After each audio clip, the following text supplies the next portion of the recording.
The content you learn in school has an expiration date. The habits you learn do not. You see, yesterday I asked my students why they were here. And then I asked my summer school students something harder. You see, I asked my students, what skill or habit is this building in you? And that's question number 2 of my why behind the what framework. And it hits differently than question number 1.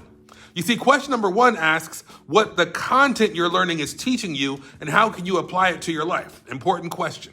But question number 2 asks what showing up and doing the work is doing for you. And those are 2 different things. You see, the content changes literally every day, but the habits you build, those are consistent.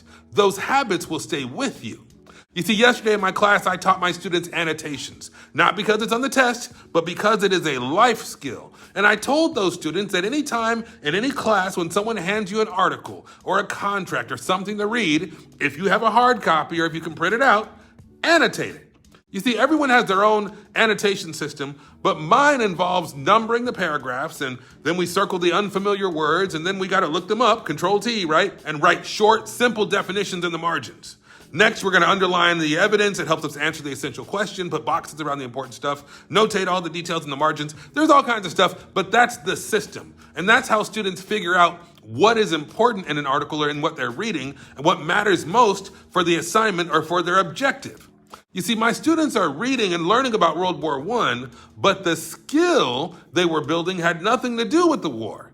Instead, they were building the habit of engaging with text instead of just surviving it. They were building the habit of asking, what does this word mean, instead of just skipping over it. They were building the habit of putting definitions into their own words, and basically the habit of just slowing down enough to actually understand what's in front of them. Now that habit works in my history class, it works in English class, it works in college, it works with a job offer letter, it works when you're signing a lease and you don't want to get hustled, it works everywhere with any kind of reading that you have to do. That's why question number 2 isn't asking what you learned today, it's asking who you're becoming by showing up and doing the work. Every annotation is a rep. Every vocabulary word you looked up instead of ignored is a rep. You're building something even when you don't feel like it. So the next time you're sitting in class and you're doing something that maybe it feels pointless, ask yourself, what habit or what skill is this building in me right now? Because the content may not follow you out the door, but the habits will. And that's question number 2. Tomorrow, I'll give you question number 3. See you then.